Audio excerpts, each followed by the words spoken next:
ఓం లక్ష్మీనారాయణాయ నమో నమః. హలో అండి, అందరికి నమస్కారం. అందరూ ఎలా ఉన్నారు? రేపు మనకి మార్గశిర మాసంలో వచ్చే మూడవ లక్ష్మీవారం అండి.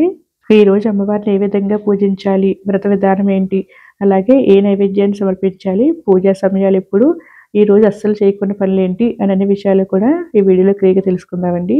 వీడియోని ఎక్కడా కూడా స్కిప్ చేయకుండా లాస్ట్ వరకు చూస్తే కనుక మీకు అన్ని విషయాలు కూడా క్లియర్గా అర్థమవుతాయి. ఇక వీడియోలోకి అయితే వెళ్ళిపోదాం.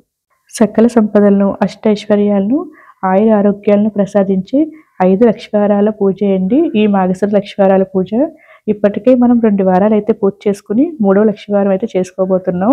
ఈ మార్గశిర మాసం చాలా విశిష్టమైన మాసం అండి. ఈ మాసంలో పూజ గాని, హోమం గాని, అభిషేకం గాని, ఏ దైవ కార్యం చేసినా సరే స్వయంగా తానే స్వీకరిస్తారని ఆ శ్రీకృష్ణ పరమాత్ముడే చెప్పారంటండి. ఈ మాసంలో వచ్చే గురువారాలను లక్ష్మీ గురువారాలు అంటారు కదండి. ఈ నెలలో ఎవరైతే గురువారాలు లక్ష్మీదేవిని పూజిస్తారో వారికి అష్టైశ్వర్యాలు, ఆయుర ఆరోగ్యాలు కలుగుతాయని మనకు పురాణాలు అనేవి చెప్తున్నాయండి. ఈ పూజను ఎవరైనా సరే ఆచరించవచ్చా అంటే ఆచరించవచ్చండి.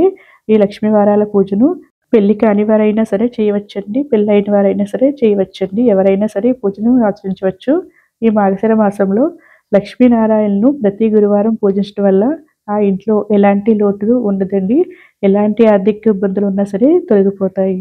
ఈ రోజు నాడు పూజను ఆచరించేవారు ఉదయాన్నే నిద్ర లేచి ఇల్లు వాకిలి శుభ్రం చేసుకుని ఇంటి ముందు ముగ్గులను తప్పకుండా వేసుకోవాలండి. గడపను పసుపు కుంకుమలతో అలంకారం చేసుకోవాలి. తలస్నానం చేయాలండి. తలస్నానం అంటే నార్మల్గా వాటర్ తలపై నుండి వేసుకోవాలి తప్ప షాంపూతో తలంటుకోకూడదు. ఈ రోజు ఉదయాన్నే ఈ పూజను చేసుకోవాలండి. ఈ పూజను పీఠం పెట్టుకునైనా సరే చేసుకోవచ్చండి. లేకపోతే నార్మల్గా దేవుడి మందిరంలోనే యథావిధిగా మనం రోజు చేసుకునే దగ్గర అయినా సరే చేసుకోవచ్చండి. ఈ మార్గశిర మాసంలో ఎవరైతే 5 వారాలు అమ్మవారిని పూజిస్తారో వారికి సకల సంపదలు, సౌభాగ్యం, అష్టైశ్వర్యాలు, ఆయుర ఆరోగ్యాలు కలుగుతాయండి. ఈరోజు మీ దగ్గర ఉన్న అమ్మవారి చిత్రపటం కానీ, విగ్రహం కానీ పెట్టుకుని పూజను చేసుకోవచ్చండి. అమ్మవారికి ఉన్న దాంతోనే చక్కగా భక్తితో, శ్రద్ధలతో పూజ అనేది చేసుకోవాలండి. ఈ రోజు పూజ ఎప్పుడు చేసుకోవాలంటే ఈ మార్గశిర లక్ష్మీవారాల పూజ అనేది ఎప్పుడూ కూడా ఉదయం 6 లోపల చేసుకుంటే చాలా మంచిదండి. నేనైతే ప్రతి సంవత్సరం కూడా ఎప్పుడూ కూడా ఉదయం 6 లోపలే ఈ పూజనైతే ఆచరిస్తూ ఉంటానండి. బ్రహ్మ ముహూర్తంలో చేసుకుంటే ఇంకా మంచిదండి.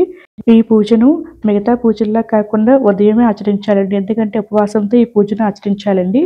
కాబట్టి ఉదయం 6 గంటల లోపు చేసుకుంటే చాలా మంచిదండి. అలా కుదరని వాళ్ళు ఉదయం 10 గంటల లోపలైనా సరే చేసుకోవచ్చండి.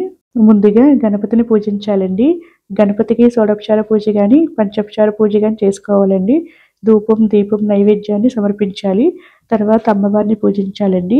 అమ్మవారితో పాటు స్వామివారిని కూడా ఈరోజు తప్పకుండా పూజించాలండి. ఎందుకంటే స్వామివారు ఎక్కడ ఉంటారో అమ్మవారు కూడా అక్కడే ఉంటారు కాబట్టి ఈరోజు తప్పకుండా అమ్మతో పాటు స్వామిని కూడా పూజించాలండి.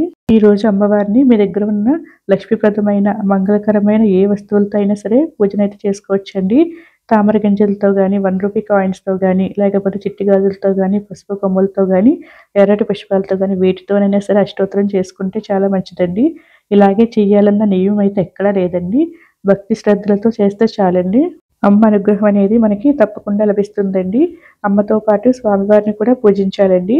స్వామివారిని గోవింద నామాలతో కానీ, విష్ణు సహస్రనామాలతో కానీ, విష్ణువుకు సంబంధించిన ఏ స్తోత్రాలతో అయినా సరే స్వామివారిని పూజించవచ్చండి.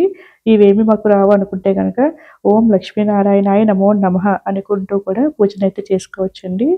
ఈ మార్గశిర మాసంలో వచ్చే 5 లక్ష్మీవారాలకు కూడా అమ్మవారికి ఒక్కొక్క నైవేద్యాన్ని సమర్పించాలండి.